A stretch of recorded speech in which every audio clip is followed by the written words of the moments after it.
एक सवाल है जो मतलब हम सब कभी ना कभी सोचते ही हैं कि क्यों कुछ लोग सारी जिंदगी मेहनत करते हैं, सुबह 9 से 5 की नौकरी में लगे रहते हैं, लेकिन फिर भी आर्थिक रूप से संघर्ष ही करते रह जाते हैं। हाँ, और वहीं दूसरी तरफ कुछ ऐसे लोग भी हैं जो शायद उतना काम भी नहीं करते पर उनकी दौलत बढ़ती ही जाती है। बिल्कुल, वो एक तरह से फाइनेंशियल फ्रीडम हासिल कर लेते हैं। तो क्या ये सिर्फ किस्मत की बात है या इसके पीछे कोई कोई ऐसा राज है जो हमें कभी सिखाया ही नहीं गया? मुझे लगता है ये राज ही है। आज हम इसी सवाल के तह तक जाने की कोशिश करेंगे। हमारे पास रॉबर्ट कियोसाकी की जो दुनिया भर में मशहूर किताब है रिच डैड पुअर डैड, उससे जुड़े कुछ नोट्स और लेख हैं। और देखिए, हमारा मकसद सिर्फ इस किताब की समरी बताना नहीं है। नहीं, बिल्कुल नहीं। बल्कि इसके उन विचारों को कुरेदना है जो पैसे को लेकर हमारी बरसों पुरानी सोच को जड़ से हिला सकते हैं। तो चलिए इस गहरी बातचीत को शुरू करते हैं। ये बातचीत असल में दो पिताओं की कहानी है, लेकिन जैसा आपने कहा, ये सिर्फ कहानी नहीं है। ये पैसे को लेकर दो बिल्कुल अलग, क्या कहते हैं, दो अलग मानसिकताएं हैं। दो फिलॉसफीज। हाँ, दो फिलॉसफीज जो एक ही लड़के के दिमाग में टकरा रही थी। एक तरफ है पुअर डैड, जो उस पारंपरिक रास्ते के प्रतीक हैं, पढ़ो लिखो और अच्छी नौकरी करो वाला रास्ता। बिल्कुल। और दूसरी तरफ है रिच डैड, जो सिखाते हैं कि पैसा कमाना नहीं, पैसे से काम करवाना असली खेल है। तो ये दो किरदार नहीं, पैसे को देखने के दो अलग अलग चश्मे हैं। तो इन्हीं दो किरदारों से शुरू करते हैं। मतलब पुअर डैड तो रॉबर्ट कियोसाकी के अपने पिता थे जी, बहुत पढ़े लिखे पीएचडी थे और हवाई सरकार में शिक्षा विभाग के प्रमुख थे। मतलब अकादमिक रूप से एक बेहद सफल इंसान। हाँ। और रिच डैड वो उनके दोस्त के पिता थे जो 8वीं पास भी नहीं थे। ये बात ही अपने आप में चौंकाने वाली है ना? ये बात ही हजम करना मुश्किल है। एक इतना पढ़ा लिखा इंसान आर्थिक रूप से संघर्ष कर रहा है और दूसरा जो स्कूल से जल्दी निकल गया वो करोड़पति बन गया। ऐसा क्या तो उनके पास जो पढ़े लिखे पुअर डैड के पास नहीं था? यही तो इस किताब का सबसे दिलचस्प पहलू है।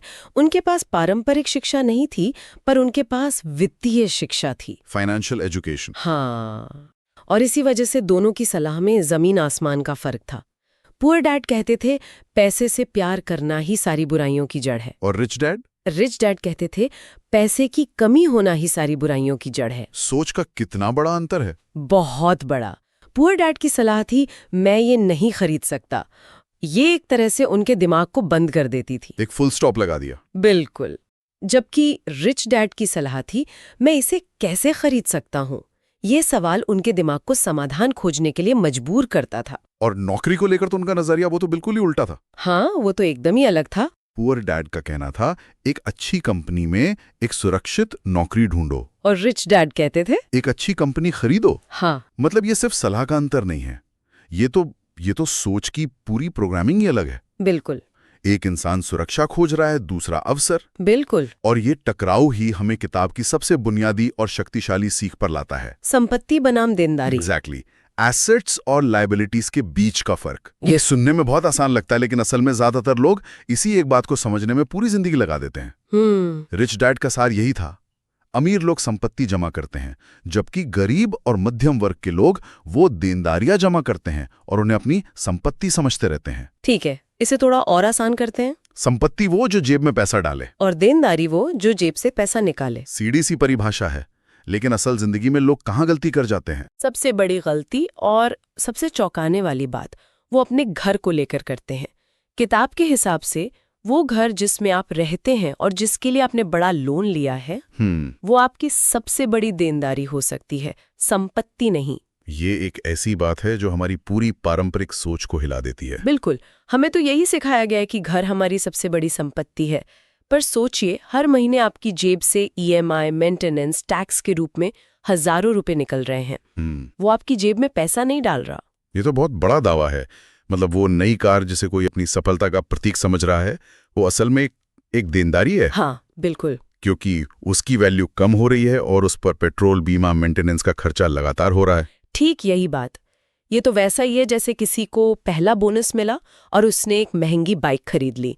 उसे लगता है कि उसने एक संपत्ति खरीदी है, लेकिन असल में उसने अपने ऊपर हर महीने का एक नया खर्चा डाल लिया है। सही बात है। इसके उलट अगर वो उसी पैसे से मान लीजिए किसी ऐसी कंपनी के शेयर खरीदता जो बाइक बनाती है, या एक छोटी सी दुकान खरीद कर किराए पर दे देता, तो वो पैसा उसकी जेब में और पैसा डाल रहा होता। तो वो एक एसेट बन जाता। हाँ, यही संपत्ति बनाने की शुरुआत है। अमीर लोग पहले अपनी संपत्ति वाले कॉलम को मजबूत करते हैं और फिर उस संपत्ति से जो कैश फ्लो आता है उससे अपनी देनदारियां या शौक पूरे करते हैं। और मध्यम वर्ग ठीक इसका उल्टा करता है। बिल्कुल उल्टा। हाँ, तो ये संपत्ति बनाने का मतलब सिर्फ निवेश करना नहीं है, बल्कि ये भी है कि आप पैसा कमा कैसे रहे हैं। मैंने स्रोतों में ESBI क्वाड्रेंट की बात भी देखी है। हाँ, वो यहाँ कैसे फिट होती है? हाँ, ये कैश फ्लो क्वाड्रेंट इस पूरी सोच का अगला स्तर है। कियोसाकी कहते हैं कि दुनिया में लोग 4 तरीकों से पैसा कमाते हैं। ठीक है। ई यानी एम्प्लॉय, कर्मचारी। आपके पास एक नौकरी है, आप अपना समय बेचकर पैसा कमाते हैं। सबसे ज्यादा सुरक्षा यहीं दिखती है, लेकिन नियंत्रण सबसे कम होता है। ई यानी सेल्फ एम्प्लॉयड या स्मॉल बिजनेस। आप खुद के बॉस हैं, जैसे कोई डॉक्टर, वकील या छोटा दुकानदार। यहाँ आप अपना काम बेचते हैं। अगर आप काम नहीं करेंगे तो पैसा नहीं आएगा। हाँ, मतलब आप ही सिस्टम है। आप ही सिस्टम है, बिल्कुल। फिर आता है बी यानी बिग बिजनेस ओनर। आपके पास एक सिस्टम है और लोग आपके लिए काम करते हैं। आप छुट्टी पर भी हों तो भी आपका बिजनेस पैसा कमा रहा है।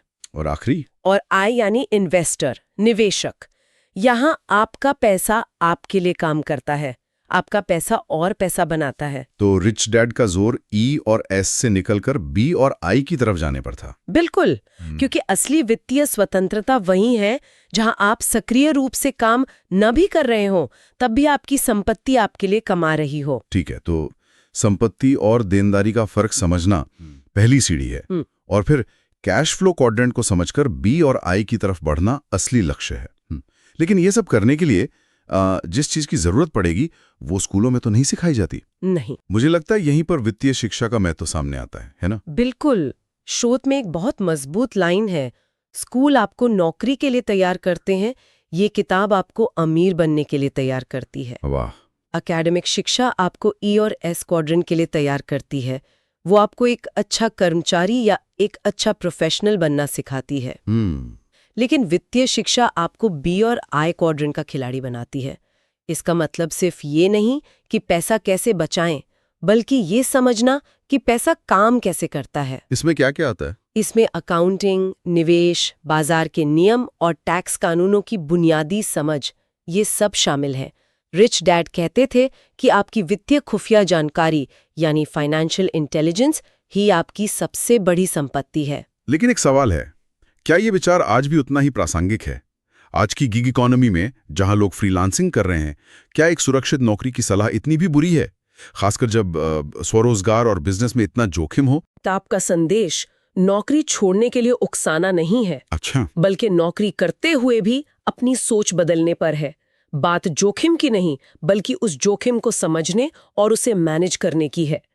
और यहीं से किताब की अगली सीख जुड़ती है। डर और संदेह वाली बात। हाँ, डर और संदेह आपको गरीब रखते हैं। पुअर डैड की मानसिकता सुरक्षा खोजने पर आधारित थी, इसलिए वो जोखिम से बचते थे। उन्हें नौकरी खोने का डर था। रिच डैड की मानसिकता अवसर खोजने पर थी। वो हिसाब किताब लगाकर जोखिम लेना यानी कैलकुलेटेड रिस्क लेना जानते थे। वो मानते थे कि हारना वो सफलता की प्रक्रिया का हिस्सा है। ज्यादातर लोग इसलिए कभी अमीर नहीं बन पाते क्योंकि वो पैसा खोने से बहुत ज्यादा डरते हैं। ये तो मनोविज्ञान का खेल ज्यादा लगता है।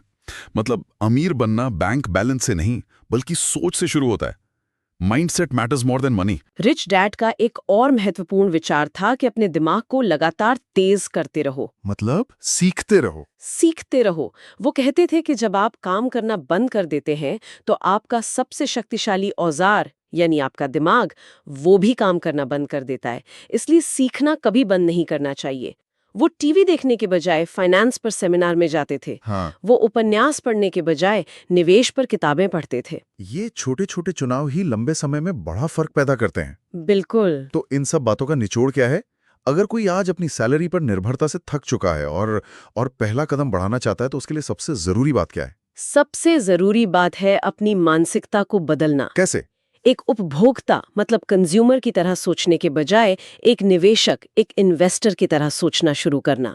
हर खर्च से पहले खुद से पूछना, क्या ये चीज मेरे लिए एक संपत्ति बन रही है या देनदारी? ये एक सवाल ही बहुत कुछ बदल सकता है। हाँ, और अपने काम के घंटों के अलावा हर हफ्ते कुछ घंटे अपनी वित्तीय शिक्षा पर लगाना। चाहे वो किताबें पढ़कर हो, पॉडकास्ट सुनकर हो या किसी सफल निवेशक से सीखकर हो। शुरुआत छोटी हो सकती है, शायद 500 रुपए के म्यूचुअल फंड SIP से, लेकिन दिशा सही होनी चाहिए। स्रोतों में एक लाइन थी जो मुझे लगता है पूरी किताब का सार है। हार्ड वर्क नहीं, smart work and smart money wins. सही पकड़ा। यानी सिर्फ कड़ी मेहनत से कुछ नहीं होगा। एक मजदूर शायद सबसे ज्यादा कड़ी मेहनत करता है, पर वो अमीर नहीं बन पाता। बिल्कुल। यहाँ संदेश कड़ी मेहनत के खिलाफ नहीं है, बल्कि सिर्फ और सिर्फ कड़ी मेहनत करने के खिलाफ है। जब आप ई क्वाड्रेंट में होते हैं तो आप अकेले मेहनत करते हैं। जब आप बी क्वाड्रेंट में होते हैं तो आप दूसरों की मेहनत और दूसरों के पैसे का लाभ उठाते हैं। इसे कहते हैं लेवरेज। ये अपने दिमाग की पूरी वायरिंग बदलने जैसा है, जहां आप समस्याएं नहीं बल्कि अवसर देखना शुरू करते हैं। तो अगर हम आज की इस पूरी चर्चा को समेटें तो कुछ मुख्य बातें दिमाग में आती हैं। पहला, 2 पिताओं की कहानी जो असल में सुरक्षा और स्वतंत्रता की 2 अलग-अलग मानसिकताओं की कहानी है। सही है। दूसरा, संपत्ति और देनदारियों के बीच का वो बारीक लेकिन सबसे जरूरी अंतर जिसे समझे बिना वित्तीय आजादी नामुमकिन है। बिल्कुल नामुमकिन। और तीसरा, अकादमिक शिक्षा के साथ साथ वित्तीय शिक्षा का महत्व, जो हमें E और S क्वाड्रेंट से निकालकर B और I क्वाड्रेंट की दुनिया में ले जाती है। बिल्कुल। और ये चर्चा हमें एक बहुत ही अहम सवाल पर लाकर छोड़ती है। वो क्या है? ये स्रोत साफ तौर पर बताते हैं कि किसी व्यक्ति की आर्थिक सफलता उसकी स्कूली डिग्री से ज्यादा उसके पैसे को लेकर सोच पर निर्भर करती है। ये तो हमने अभी देखा। हाँ, तो अगर ये सच है और दुनिया भर में लाखों लोगों के अनुभव इसे सच साबित करते हैं,